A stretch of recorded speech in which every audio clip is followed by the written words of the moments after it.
Hello, this lesson is on thermochemistry, or certain facets of thermochemistry. Thermochemistry is defined as the heat energy in chemical and physical processes.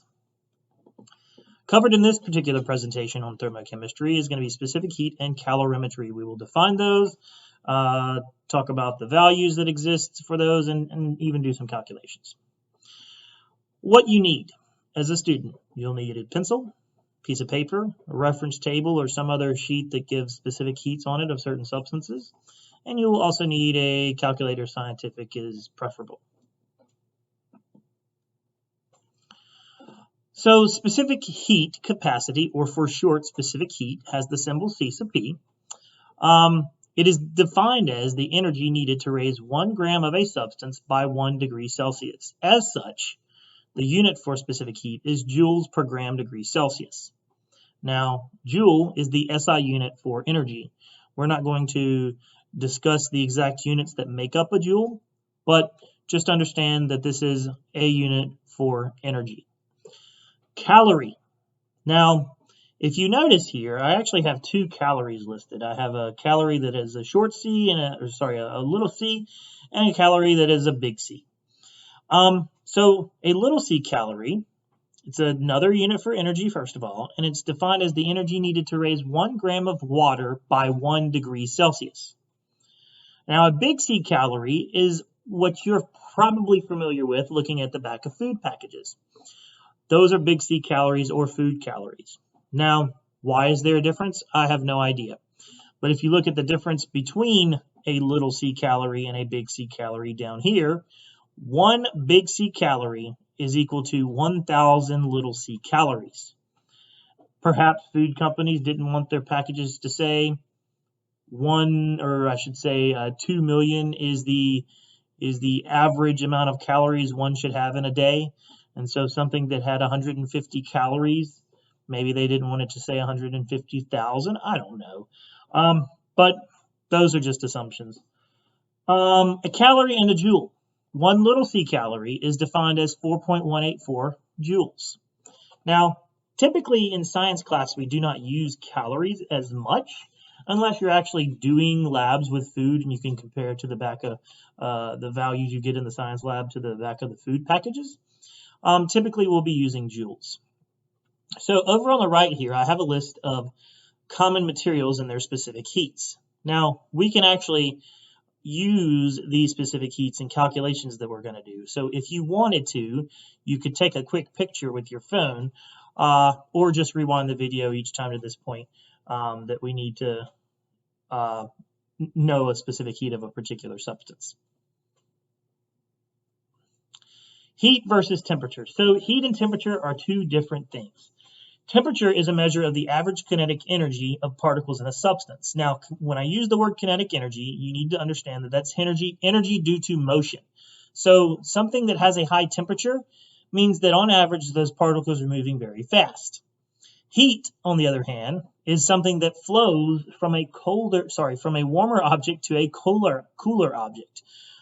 So heat is energy that flows, again, from warmer to cooler objects. There's no such thing as coolness flowing from cooler to warmer objects. It's the heat from warmer to cooler objects. So just to give you an idea, a couple real world examples, down here on the bottom left, we have a bathtub full of warm water, comfortable enough for you to be in. Over here, we have a boiling cup of tea, fresh off the stove. Which one is going to have more heat energy? If you said the bathtub, you're correct.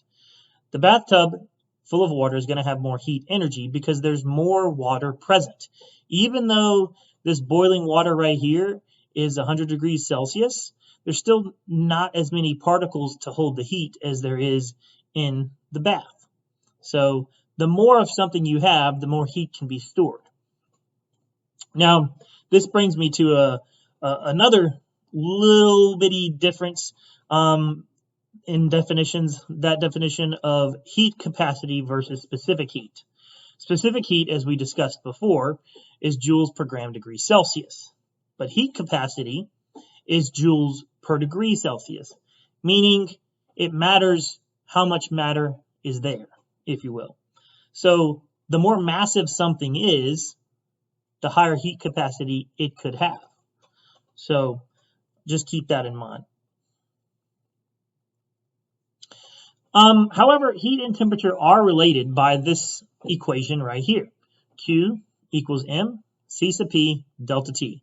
Or for short, some of us in the chemistry world call this Q equals MCAT.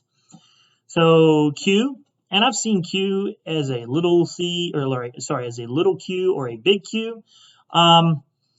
So don't be alarmed if you see a big Q. Q is heat energy. M is the mass in grams. C sub P is the specific heat, and that's going to be specific to a particular substance. And delta T is change in temperature. Remember, every time you see the delta sign, that means change. So to find the change in temperature, you would take the final temperature of something and subtract the initial temperature.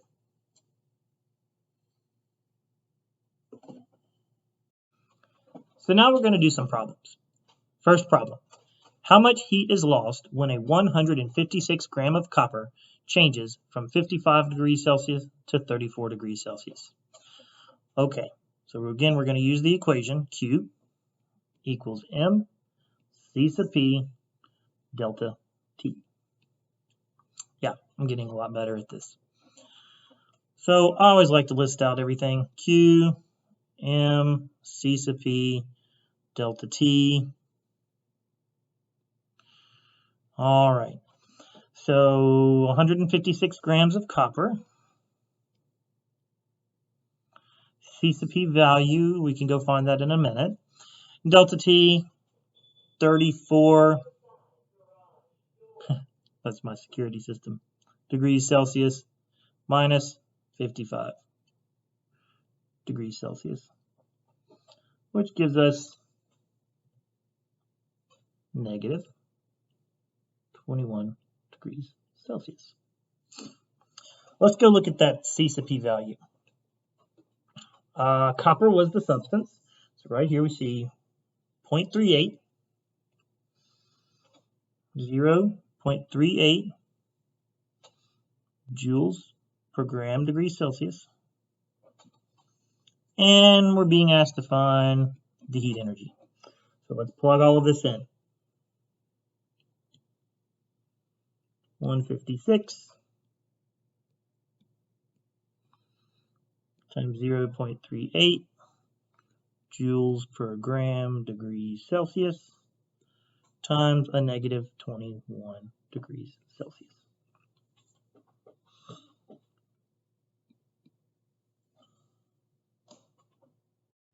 If we plug all of this into our calculator, 156 times 0.38, please follow along with me, negative 21. We get to the correct number of sig figs, which would be 2, negative 1,200. Now, what's the unit? Should be joules, right? Grams cancels out. Degrees Celsius cancels out. And we are, in fact, left with joules, which is good. So the answer is negative 1,200 joules. Now, it's important to mention here, this does not mean that we have less than zero energy.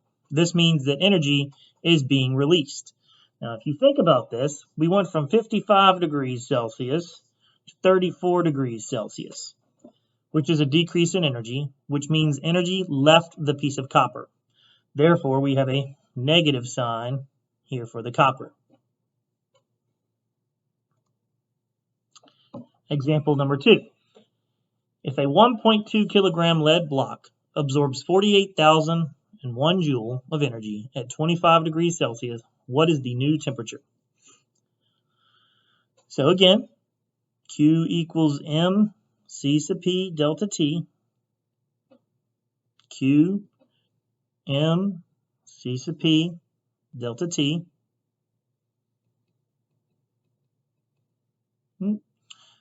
Q is 48,001 joule. The mass is 1.2 kilograms. Now we're going to need that to be in grams. So if you remember, to be in grams from kilo, move the decimal place 3 spots to the right, and that's just going to be 1,200 grams. C sub P value, we're asked for the new temperature. So we have the initial temperature. I'm just going to come down here, T initial to be 25 degrees Celsius. What we're going to do is we're going to find this change in temperature here, and then we'll be able to figure out what the final temperature was. Let's go back and find that specific heat for lead. So we see here, lead, specific heat, 0.13. I don't have specific heats memorized. Oh, one more. 0.13 joules per gram degree Celsius. So let's plug in all of this to our equation here. 48,001 joule is equal to 1,200 grams. 0.13 joules per gram degree Celsius. And we're going to find what that change in temperature is. So for delta T, we're going to divide by all of this. You could have chosen to go ahead and rearrange the equation, and I'm wishing that I had done that now so I wouldn't have to rewrite all of this stuff. Doop. All that cancels out. I'm going to go right on the other side too. Here we go. Ooh, this is so much fun. I love math.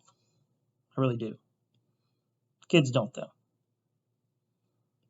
This is usually in the part of the class. Oh, Mr. Lammers, I thought I was taking a science class.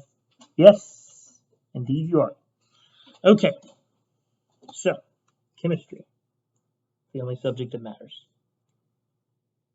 Calculator, 48,001, divide by 1,200, divide by 0.13. The answer to the correct number of sig figs here, which is going to be 2. Never let your specific heat limit the number of sig figs. So even though this is 2, that's from a table of a defined specific heats, and so don't let your specific heats limit your number of sig figs. So 2 sig figs is going to make this number 310 degrees Celsius. I'm getting 307 in my calculator with some digits past the decimal, but the 7 is going to round the 0 up to a 1, so that's where we're getting the 310 degrees Celsius for 2 sig figs. That is the change in temperature, and so then change in T is equal to T final minus T initial. Change in T is 310. T final. The T initial is 25 degrees Celsius. So we're going to need to add this to both sides.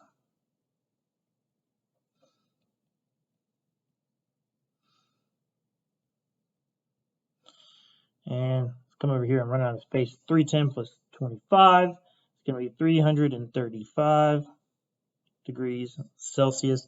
And remember your rules for sig figs. Since this one is to the tens place and this is to the ones, this answer should actually be to the tens place. And so we would actually have to say that this is 340 degrees Celsius, according to sig figs.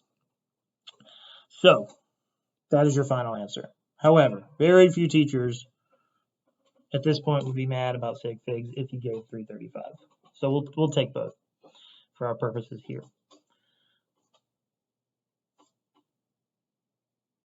So we just got done with very basic specific heat problems using Q equals MC sub P delta T. Now what we're going to look at is more complex problems that are actually more applied, utilizing these concepts of how heat and temperature are related in Q equals MC sub P delta T, and also utilizing obviously specific heat. So this is the study of calorimetry, or the study of heat flow, which we do with a calorimeter, an instrument used to measure heat flow. Now, In the science lab, we would use what's called a coffee cup calorimeter. A coffee cup calorimeter is just a constant pressure calorimeter because it allows the pressure to be equal to whatever the atmospheric pressure is. There's no closed system here. So coffee cup, why? Because we actually use a styrofoam coffee cup. Sometimes we double wall a coffee cup. And you can see we have a little thermometer sticking out of it here so we can measure that temperature change. And over here on the right is what we have is what's called a constant volume calorimeter, or a bomb calorimeter, used for constant volume calorimetry. Now what this does, it allows the pressure changes to be measured. And so by keeping the volume the same, we can measure those changes in pressure if we're dealing with some sort of situation where a gas is involved, either being consumed or being produced. So this is a little cartoon example. It's a very thick-walled instrument, and it's fairly heavy actually. Right here in this picture down here, you can actually see, if you can see this, this is the actual calorimeter that would be used. Why is it called a bomb calorimeter? I don't really know, but that is the term used. Again, you know, in high school chemistry class, we're just going to use coffee cups, which is why we call it coffee cup calorimetry. Also should note, so in this use of a coffee cup, we're assuming that no heat is lost to the surroundings of the coffee cup. So we're assuming that to be true. A little bit, the truth is a little bit is, but that's okay for our purposes in a general chemistry class. So this instrument is using the law of, or utilizing this concept of the law of conservation of energy. In an insulated system, the heat lost by one quantity of matter must be gained by another. So energy is conserved. So in other words, Q lost equals Q gained. Now remember, what does Q equal? MC sub P delta T.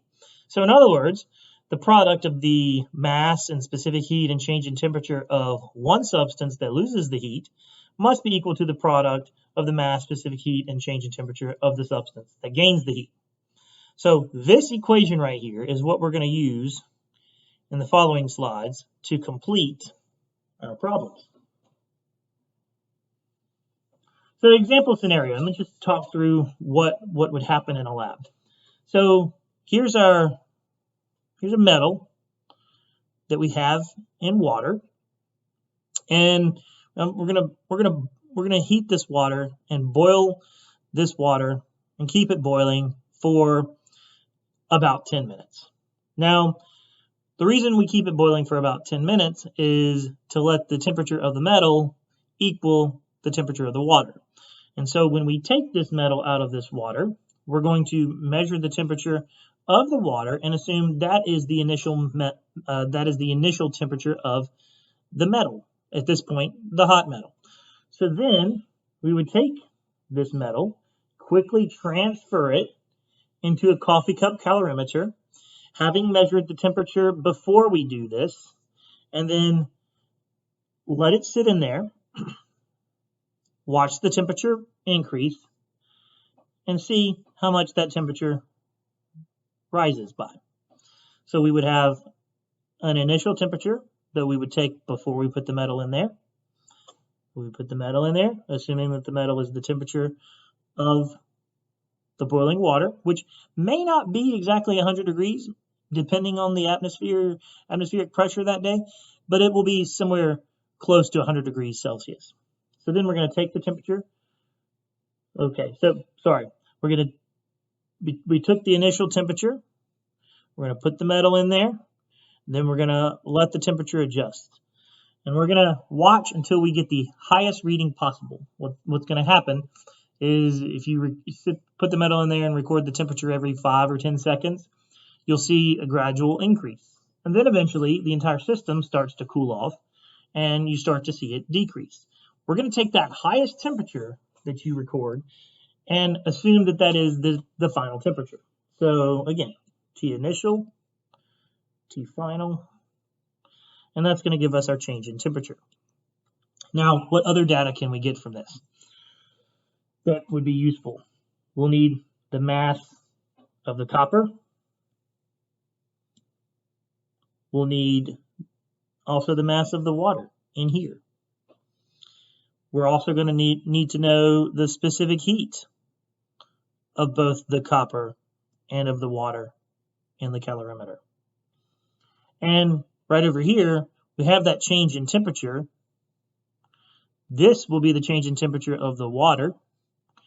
And by knowing the temperature of the boiling water, that will be the T initial for the metal. And this T final right here will also be the final temperature of the metal. And so what's happening is the temperature of the metal, when it's placed into the calorimeter here, is decreasing, right? While the temperature of the water is increasing because the metal is transferring heat to the water. Example problem 3. So the reason I went through that entire explanation is so when you look at one of these problems, you have a better idea of what's happening. A piece of metal with a mass of 137 grams at a temperature of 100.0 degrees Celsius is dropped into an insulated container of water. The mass of the water is 156 grams, and its temperature before adding the metal was 20.0 degrees Celsius. The final temperature of the system is 25.9 degrees Celsius. Calculate the specific heat of the metal. What is the identity of the metal? So again, we're going to use Q equals, back up. We're not going to use, we don't need to write the Q. So let's do green. We're going to use M, C sub P, delta T of the metal. And we're also going to use M, C sub P, delta T of the water. So metal,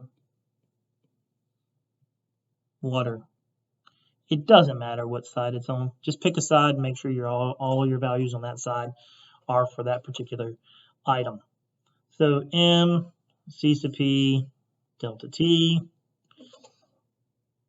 We'll say all that's for the metal, and then we'll come over here, do it over here. M, C sub P, delta T of the water. It's a lot of data, so we need to make sure that we keep it organized. So let's go back to the problem. 137 grams. This is the mass of the metal. Specific heat. That's what we're looking for. If you remember, calculate the specific heat of the metal.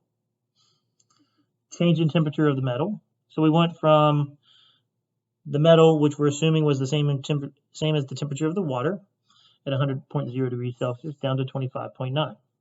So 100 minus 25.9. Mass of the water over here, 156. Right there. C sub P of water. If we go back, all the way back, liquid water, 4.18. 4.18 joules per gram degree Celsius.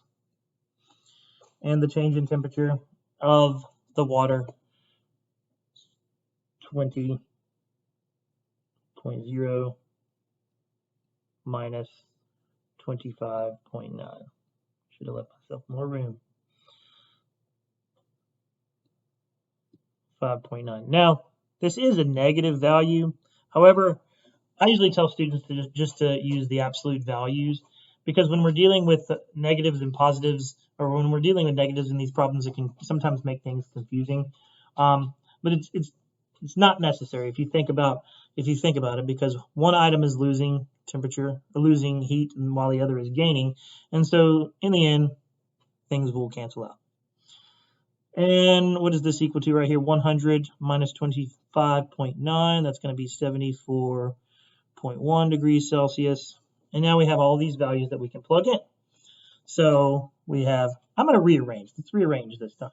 So we're solving for C sub P of the metal. So that's going to be C sub P is equal to M C sub P delta T. All of this is for the water. And you're going to divide by the mass and delta T of the metal.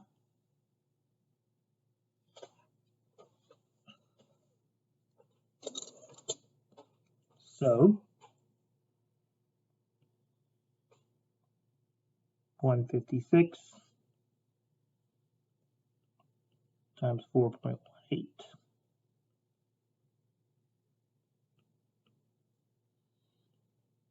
times 5.9 divide by 137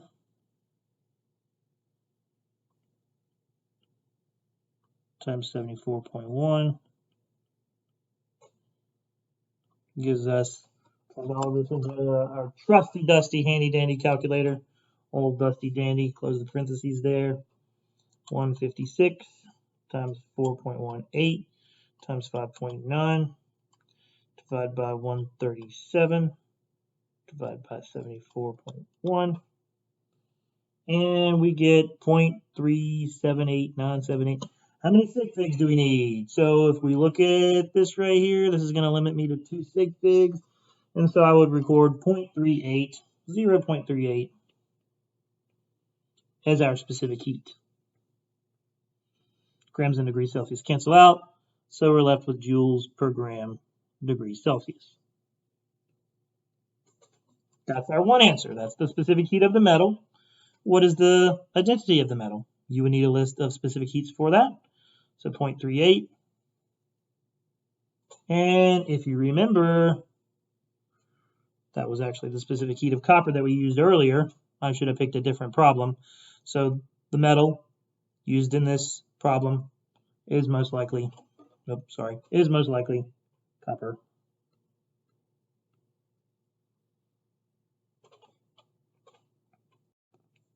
Last problem.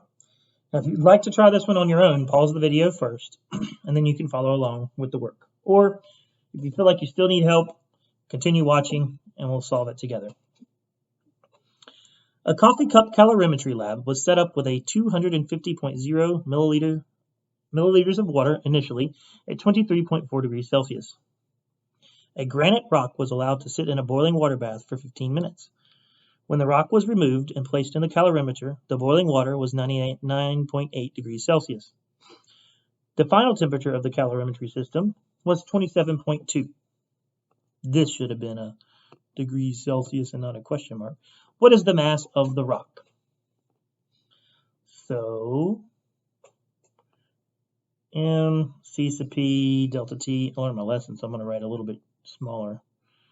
M, C sub P, delta T. We'll say that this is all for the metal, or I should say the rock.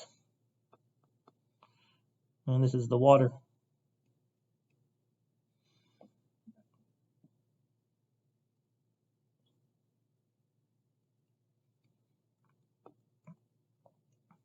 We'll leave more space for that change in temperature.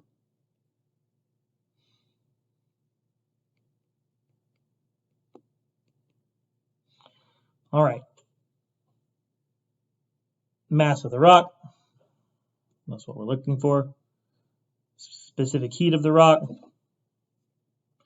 It is a granite rock. So let's go back. And if for some reason you can't find a specific heat in the chart that you have, just Google it. 0.79.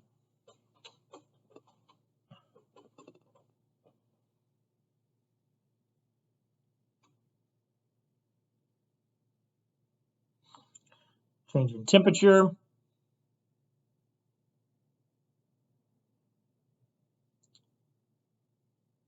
.8. Sorry, I had to read the problem. It's a lot of information there, so you may have to go back and read the problem. So it's initially at 99.8 because it's in the boiling water. The final temperature is 27.2 degrees Celsius.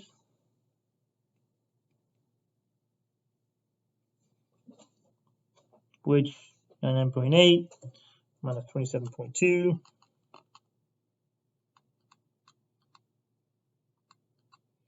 72.6.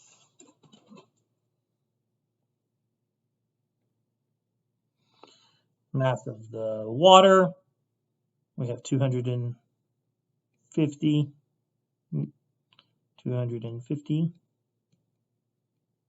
milliliters.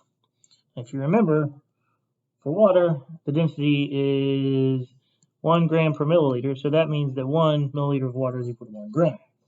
So we can just get rid of that, call it grams. CP of the water, 4.18. But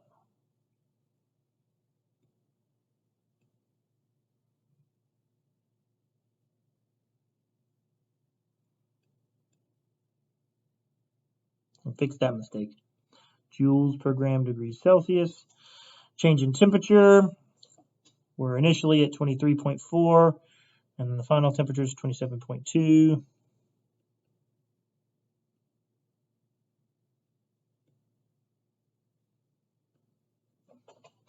So I don't make a mistake in my mental math here, I am going to put this into my calculator. Why not if you're being assessed? So 3.8. Again, it is negative, but we're not going to worry about that because of this type of problem. So now we're going to plug in everything. First, I'm going to solve for that mass of the metal. So the mass of the metal is going to be equal to the mass of the water, C sub P of the water, delta T of the water, over the C sub P of the, not the metal, but the rock, and the change in temperature of the rock. So again, this is all for water, this is for the rock. Okay. So 250. Man, been a long day.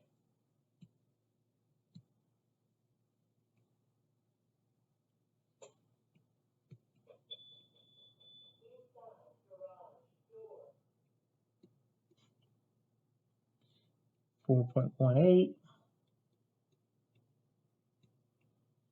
and 3.8.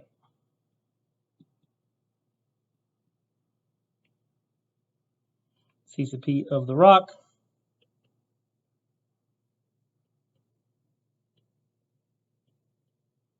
It's a lot to write, but you'll thank yourself for writing all this.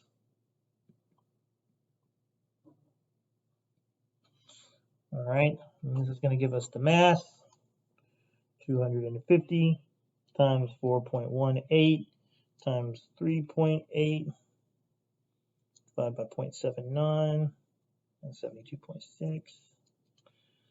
And I'm getting 69.23667. Let's see here. How many sig figs?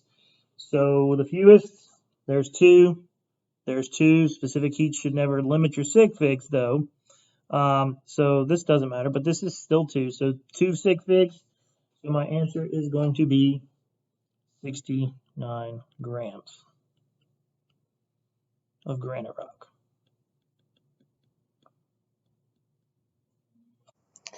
So I wanted to clarify that when we're finding the change in temperature in problems like this, it is okay just to find the absolute value. In reviewing my video, I realized that that 3 times I actually did T initial minus T final because I really wasn't worried about the sign being correct because I'm only going to get the absolute value anyway. So I don't want that to confuse you because we're only looking for the absolute value. Knowing what the sign is doesn't matter because here Q is lost and here Q is gained, and so negative Q equals positive Q in essence. Just forget the negative and positive signs. And it makes these types of problems more confusing. If you need a sign at the end, just think about what the sign should be, either negative or positive. I hope this video was helpful for you. Have a great day.